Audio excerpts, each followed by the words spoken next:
Ebusuafo ne ahwefo emu bi akobade ba Unidek TV so send the day kan obodi answer betumi emi subscribe button so no subscribe na for like na wetumi a share no we comment was ne betumi. Okay, good morning, sir.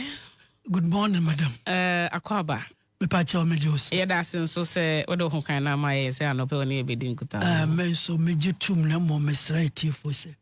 Bibinti me late kaka. Na me say mo asesam office no. Oh, okay. Sorry about that. Any inform so fache why. Okay. Right, here Historian Anokye frimpon atena say ba besua de or a lawyer or a doctor or a historian or being ye pa and I wouldn't know because we no platforms be brew na eso. Na ene yankomo twetwe no fapem no ye ba be share revolution and democracy. Yeba be share revolution and democracy kabima men can be any satraya to that we man a home so no looking for the better state of mostly or minor, you know, because I've for our grievances no more feel say aban no teso no wontumi emwa ema omo enya ahoto enenkwa animu na omo tenaske come ho boma through the means omo betumi use no se kukura na aye. And it has happened quite recently. Ewa Burkina. Now, Oshe said the Burkina for the no AC and no H3. Any interventions are through the coup maker. No, it happened to the country and of course, ma Africa, you know, height and so Africa we can do this. And no money are there. Not stress. As I said now, no you know they support it. Now in another sense, you know we super feel say I know be on cool so but to me mudi. Then a democratic country, sir. You know, you need to do say be kabima minkebi. You need to any giant and pre to me and all that. No, now we have to support such cause. You know, until no huni mudi and ye babaji hunche che de feel opinion. Hotel penny or buy am part of yes as in free her. You medasi papa. Well, see a shasia near Becano and say Burkina Faso send a Ghana for ye can't potokasi of any English or monoka French na say ye bakwa bako se mukakra ye behu se in the case of Ghana womu ebedi ye so no any enyiresi abrofo and I say Great Britain na Great Britain ewo adwin bi se enam se ahemfo na di won so ana ahema at least Ghana ni bia nim say nanuya na oba bi wu ye fa ne Queen Elizabeth II ne ba Charles nso ebedi nti sa institutions na omo aba beto ewo omo territories ne mu no eno no mbe build omo develop wa ne bedroom re bia safo no etumi edi won ho so no ombe jai oman no ede ama won enti no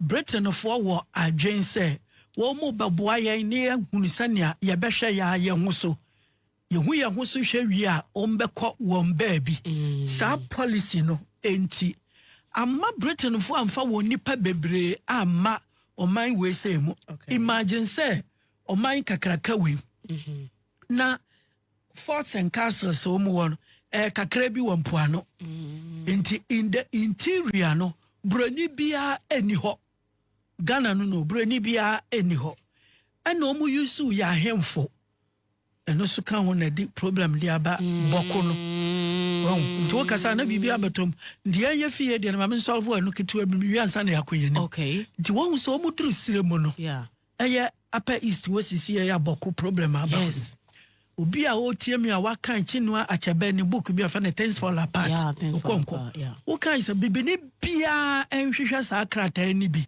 enkan na SHS for no aba yan shada nkyere mo no na ye kan ye batch no but I think recent for you there wo munye na what Angel 102.9 wakan things fall apart ubehu se ibofo no ye womu a in sociology and as anthropology fra womu acephalous society kire say safo no omu ye decentralized omu nima hemfo nti wo not one ye fra omu tendana they say they are owners of their land and close to their gods obia ne compound kakra ni nafu a waye no ho no e ho no wahenie no epem nti na wokọ iba obia ye igwe obia ye chief as opposed to centralized societies like Ashanti, like Dagomba. What I said, all the accounts, centralized. And you know, almost by South Ghana, brofi. Yes. About South Ghana, who say yes, centralized. You know, they work through the chiefs or flower hen no ekasa no kasa ye jeje lampo jiwo bia sika ni entia ye hie sika no ese ye yika kwan ese ye market ese ye janan bia ese ye pipe ohen ne ti ase awie pe wawie ono no nim asɛm a ɔbɛka kyerɛ ne manfo mbɛte ase na nsa ka sika no nti ade broni de ɛma no na nanso ya recognize ne nsa ka ne de okay na ne nyina work kama especially accounts ne the gomba they very highly centralized into no problem gonja the same na momo no upper east ho no especially kusasifwe omu ma hinie na de ban nti wo mu nua no mamprisifo e ka won ho omu te won ba bi no no mu ye highly centralized nti because mamprisi ye part of the Mole Dabani kingdom okay nti omu a centralized system of government very well structured hierarchy nti with this no na yese abrofo no nam ayifo so mamprisifo so ade jeje wala mpo no won bibi ombeye until with that it led to the recognition of the Mamprisi people as the owners of the land when in fact the Mamprisi were only brought in to protect the your friend is saying Kusasis during the reign of him your friend na tabia and obe protect one against Buzanga for okan Buzanga ombube for busa for abusa your bulsa BUILSA, no, that's different. Okay, just to protect them. Okay, now brofo who so me centralized, so me well organized as against as a philosopher no obia rule the compound no nti recognition ya dem ma wo mu no and then mamprisi for nya more education no mo call wo mu anim nti independence time no mo kuta more education akrache for papa nti wo mo kokodi MPP for che Northern People's Party omu nuanem na LLM asante for no mateme ho nti kusasi for na 75% no hu say ye no sa yanko school nkrofo yesisi ye ene yenso yanko support ko ame nkroma CPP okay no mo so de wo ho bo nkroma to mo win ni wie no mo ka kire nkroma se ne ye win dia ye gi ye konwa and nkroma de ma but not on silver platter nkroma set up the Afari Opoku Afari Commission of Inquiry no hu sa asase ne yo mo dia no de ma wo e kire case ne kwa ya akoduru Supreme Court ye hu say ye for the kusasi for there. Nemum, obi a wedi wo so pay almost 200 years. Now ka say no sorry no fa de ni wura ma no ampa cho easy o. Enye easy sir. What you say? Kusasi ne Mamprisi program ebini. Now you come back to the African contester. French, English for indirect rule na maka ho asem na eno ano. By and large baby bi ombe hu society ya well organized do ho ba won no move on nti Ghana by 1990 Hugh Clifford Constitution by 1925 Goggisberg Constitution and then na Goggisberg launched a Africanization policy railway samaya Buri Botanical Gardens Takrade Harbour Kwelebu Teaching Hospital which is the second biggest hospital in Africa only to Soweto Hospital abroni ne simaye what you see yeah entina ye kwa yenim ana schools kokep ko su kwhwe abu e kire achimota school na no so abem Prempeh College ane ne ekeka ho all because omo tete na yeduru mra yetumi anyan ye ho a na wo mu eko and eno nam so omo policy no omo de yes I find indirect rule into omo ba ha ne ye kakra bi okay now when you go to South Africa and East Africa na sase ne ye fine some matran South Africa kakra ko Kenya mo ne ade a East Africa mo e ho no wo mo wada na eye pa land no so enye easy into wo mo ye what you call settler colonialism abrofo no ba so be settle ho into yanuanu ma bibifo no mo tutuo kum won say ya anti sam mo apepepe e kum abrofo no mo kuma bibifo kuma bibifo because mo hu ye say ye rodents unim rodent no kasane we say when him rodent would you idea mo mba be say idea na the friend would like enkrantia ne nkusie nti omo hu before say enkrantia ne nkusie no omo kuen say English for ya ne German for omo kuen just to get land for themselves and omo fa yen sase ni nyina nti na wo say Rastafarians no omo use Mandela ni photo no Mandela ba wanye wa wasase ama wode no ho bebo abrofo no omusu protect no. Oh, okay. Na in reality ko South Africa before ni asase da wo be kɔ hɔ no Joburg airport hɔ it is celebratory. There's nothing African about South Africa apart from poverty, endemic poverty among the blacks. Nti ya ka bibini di anko no Kwame Nkrumah. But so is that the reason why recently there was a news to say omo pamo omo influence aseno so abra omo compensate omo. There was a news. And abrafo ne so indoctrinate won so omo hu omo nuanuma bibifo omo ma no omo hu won say ye nipa bonefo na broni de sa worship no.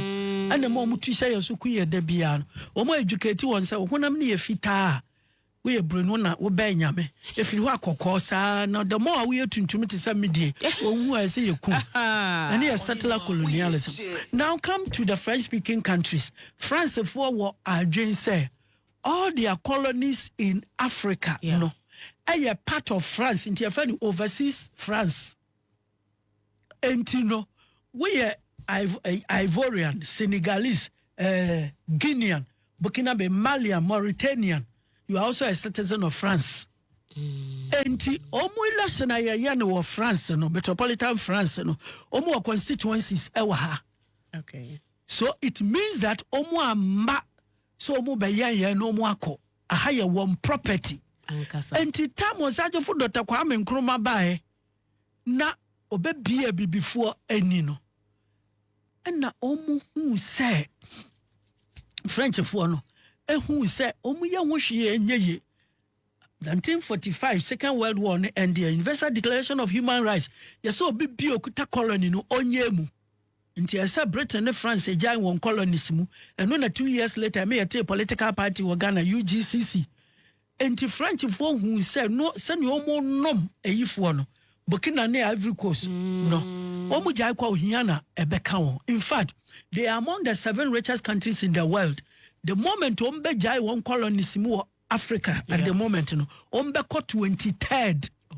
Ebeba beyasa a third world country. I see. Intina so almost so modern. So the ploy they used was that Omo Sam Nkrumah independent 1957 pair and Omo free all their colonies. Ekatron say ye the fahudie bi be mamo. Ne mo menye real fahudie. Yai no more governors. Mbenya president.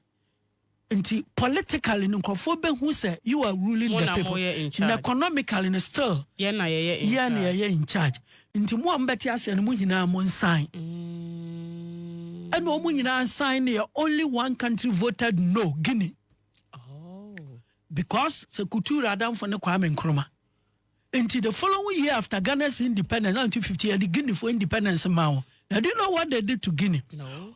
Adan bia wo mu hobi omu ko bubu no colonial buildings ni na. Look at that. Habo no omu yi eyi ni nyina afi wo de wo mo ships kwa railways omu tutu ni nyina abropa. So Nkrumah was forced to give them £10 million. Oh, okay. So that explains the Ghana-Guinea Mali Union. Ghana-Guinea Mali. No, so this is to rebuild the country. Oh. The same thing I know they kwa Burkina Faso kulungugu.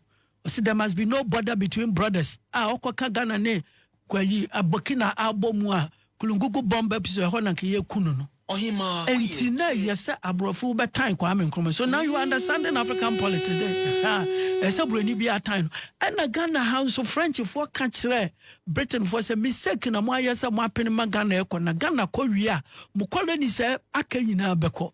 I don't see a mistake. We had internal independence ama mo say just delay them.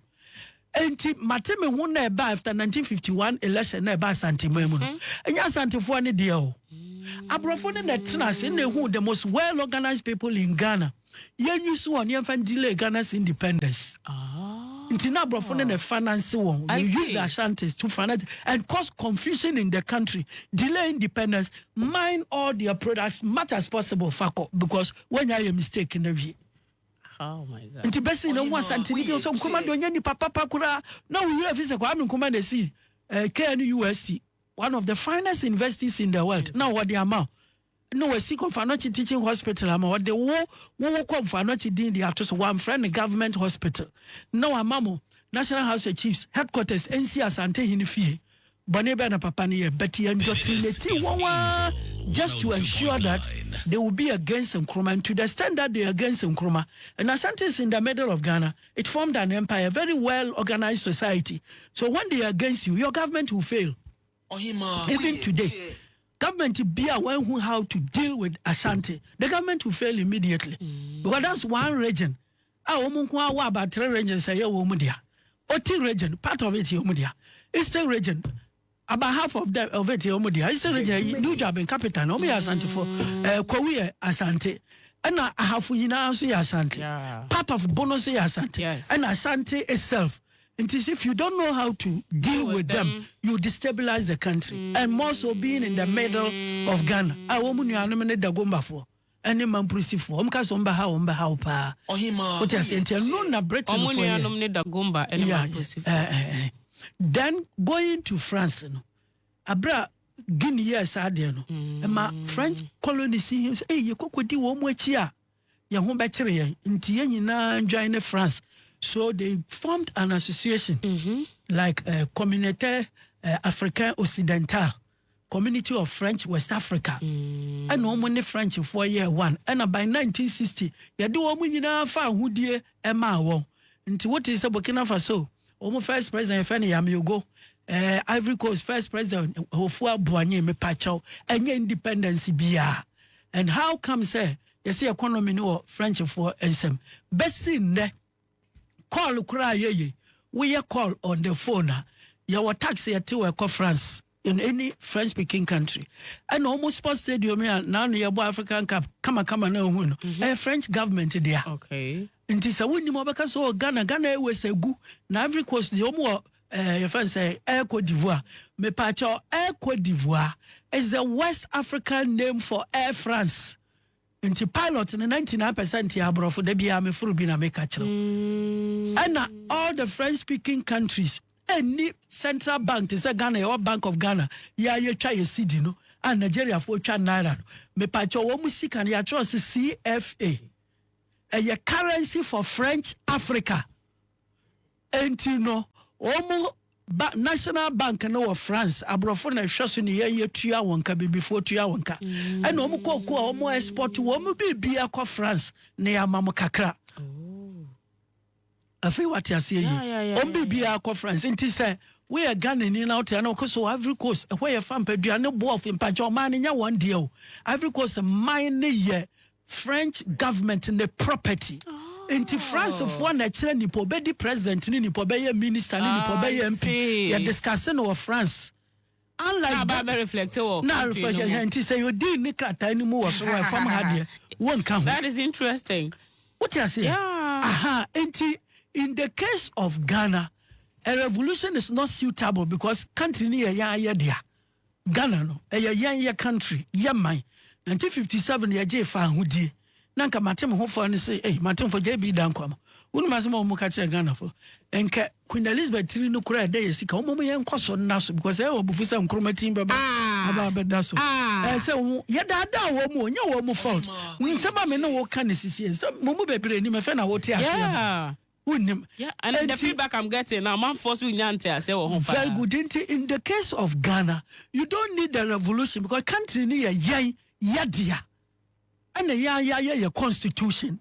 In the case of Burkina Faso or Cote d'Ivoire, you need a revolution because country need that so bronism.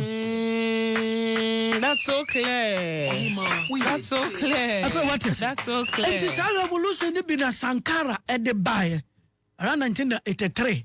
What the buy so OJ Thomas Sankara or minor a free abrofunism. Yeah. And almost who say the moment o man ni be free won samuno o hia be kan won nti o mo pe kwan bi so a ekum no at 1987-88 yeah yekum papa no aha ana o man ni sa be di French fo nsam biom e ba be di ho wie no ana ne nam so a brantie we nso aba maybe now obi no me de ebi nim tsa so be de sada e ba two ways of mesramo Nkrumah free abrochire be duru Ghana no ya won 1909 to 1947 no san bae no Nature say he was about 39 to 40 years, honestly, very youthful.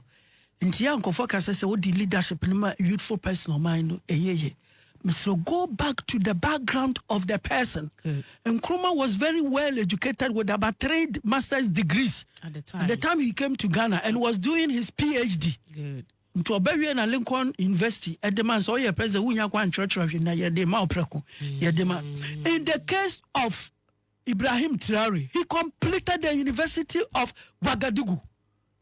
And apart from history onim ani ahohiahia womo efam no, he's also very well informed. He knows political science, economics and sociology. And men fa you to be what Ghana and Cotton said, Quen Bias, yes, are you to the project? Question educational background, because education is everything. Question education, yes, what JHSCB, what SHSCB, you are university so every year. What am I saying? I'm to one nimnia all year. I know I say with the choices I've got in the saying, mayor. Tamwa French for. Who say mine free one seven Sankara time and no more this idea way by sa insurrection jihad no to almost said that ma incremofo no empower when ma won sika just to destabilize the country ebesi ende timesra. We don't need the revolution, we need the democracy. The Burkina Faso people need a revolution. Now mom idea yes free one and say if it is a landlocked country, Burkina Faso is one of the poorest countries in the world. Very poor. Mpacho Ghana, yanya poor country. Nasa country way, almost a desert. No more supply Ghana tomatoes. Nesisiano, one more to my experiment here, and who says, wheat. Who do you know where ye? Why? Now you Russia Ukraine war by no. So the whole world, 2 countries in the produce wheat, especially Ukraine. A ma flour no bo course everywhere in the world no. You see ohia ma dwendwen ene yemfante for baby ohia ohia so ohia kawa na ma wo dwenia na wo free mu Ghana de ohia na kan no ya nwene oni eda so tim Burkina hunyansa yes Burkina hunyansa say na da na ye free akoto flour efi your friend say Ukraine. Na sem tokwa ba hwa na mafla abo akosoro Africa ho. What is the solution? Na agric agric university no 19 no mko school. Omo hu say sa abibimam hwa wudua wheat eyeye. Now Burkina Faso is going to supply wheat to the whole West Africa. Just 2 years of travel. 2 years of travel. And a second Burkina so evu abrofo na edi won so no. Won Britain for time on mu di yeso no. Wouldn't say any factory back or ho. Yeah, na brofo no omu ni factory back. Raw materials no. Omu extract here. No more the co. Na omu de kwa no ma kwaya finished products. Na ya di aba. Inti da bia obehu bibini ade no cocoa raw material. Na ohu brownie dia chocolate. De pa. Nti wo sa adwe na Nkrumah besesa no complete SC factories ni bibia wa. Nti time you too no, you have to go back no more for so government na ba na dada omo tonton bibia say adwuma na ya bind dia wo de share individuals Ghana for say be say abaya adwuma say na nya ya idea na wo de ma individual nya nipa na be ya adwuma ho ya wo Ghana Telecom Nkrumah time you tumi share so abeduru Kofo time na Kofo aton na ya ton wi aka say because I ya bind the ntumi hwe so na from 1960 na nipa no eye no adan ya tumi hwe so abeduru wo time the year 2000 and I want to aba beton VR nya bind adan na tumi ye adwuma Bank of Ghana nya bind secondary schools ni universities ni hospitals nya bind adan na run adibia di income bebre no se enye no waton amabroni enampo de ne ya no sa abrofo no watrek bi o mu de se edino ati se na MTN na wodin bi Ariba when you trek o mu you see o ba first almost the first 5 years or so no if no mbe sample adena hwe nti say tax waivers we taxi in it. Tomba ya a PS can de go on bottom sa. Tell me no dress on Baba statute to your tax a pet. No musiko omuko mukro maton company. No much you no more their money power for phone, MTN. Listen, so Baku crowd said, tell sir, I better take you over from Vodafone. I had the same from one touch to them. No more defy sika. Entertains like this, you know. Trari, Nina, no so okay. And the Western idea so who say, and Croman call IMF for to me build in the mind. Generally, champion call IMF for pressure feed yourself. Just rely on yourself. As I see you on near Yamison and Yamebon, on for 1 inch crank can be. And if I would dear son, I made the man, you no protect you. And tis a what yes is here, no one who was so share, no be found no more, and oh, bomb pie 24 hours a day. Yami want you to learn to protect your freedom and to protect your land.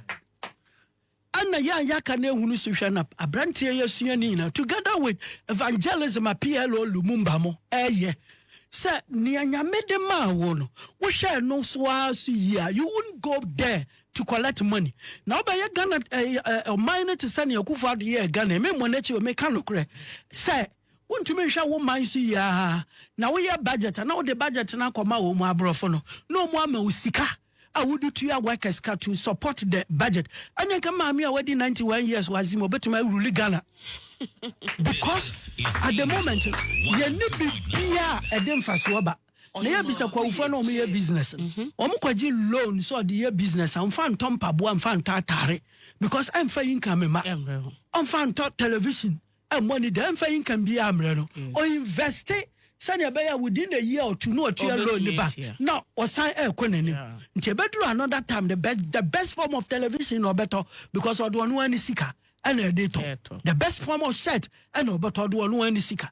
Ya, dear, loans a kufa de Jijina, Kufwa Jijina, Rollins Jijina, Yam Fabia investment beer. Near the no returns. Into the Biana, what the one can now can a surana. She said. At independence na me can say be cocoa na ya raw material na British colony any India ne Bangladesh nti na ye say omunu dua eyi wo ho jute wo nti say cocoa no ye cocoa bag no factory no e wo India and Bangladesh nti na che say ma wo mu foreign exchange na cocoa na so wo Ghana nti the bag na the bag to create jobs over there near the bags and near the cocoa ne gumo near the corner cotton. Nkoma ba ya na obi a state farm so we jira and obi a factory no jute factory no Kumasi. Until now you don't need to spend dollars to go and buy jute. When you say Ghana for close to factory ne down.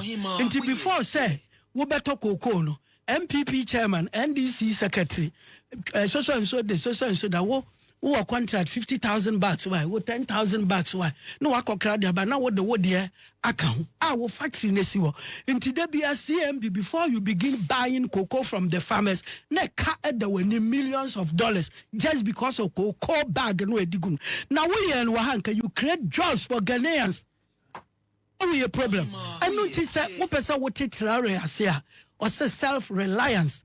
To send a champion operation, feed yourself. So you won't go there for anything. And he is succeeding.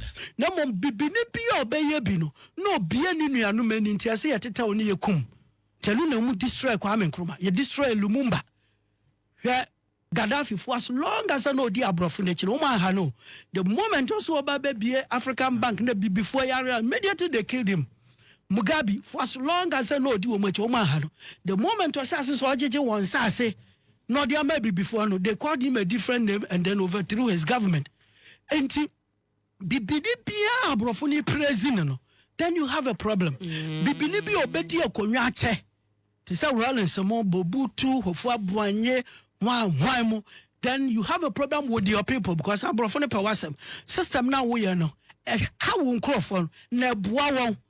It benefits and so factory beer wa gonna be a Rollins ne begunu. Say bibia na ba kumye ni biti sa Ghana terms of kufo ba beton e de koy it is a banisa they are always very happy na mom ti sanya Mahama abeya waji international mines kase bi wo western region then they start watching you say akonya obe high empire Ghana is one of the world's leading producers of gold. First three or so. Africa #1. We need gold refinery. Nti what do gold as raw material now they are called muho. Woman refinery we nasa what the 100 ne kwa ne say aka 20 adana wobeka. Nti the moment you try to set up a gold refinery, they will be angry with you. Nti nia papa yi na ne aboa no nso ene say who say what the whole about Russia for? They give you all the technology, they give you education. And Russia, all because Russia is a self-sufficient country. Yeah. It is the only country in the world that they can survive for 1,000 years. Yeah. Until they are not competing with Africa. Yeah. In the case of Europe and China, they are competing with us because they are not self-sufficient. Until I said the America, Europe, who say, ye be afako. Na mom say wo basoro dia ene wo ba be ha won ene the competition so about France and Italy in term on say Italy supports Burkina because Italy and France ene boss wo Europe ene France I shoot to acquire up all because omo melke be before Italy for nya bi nye nti I say omo time France just that nti say bibi ni say nyina bom pa e Traoré. I see. Even though it's a revolutionary government but omo history na kire say enye ordinary coup d'etat.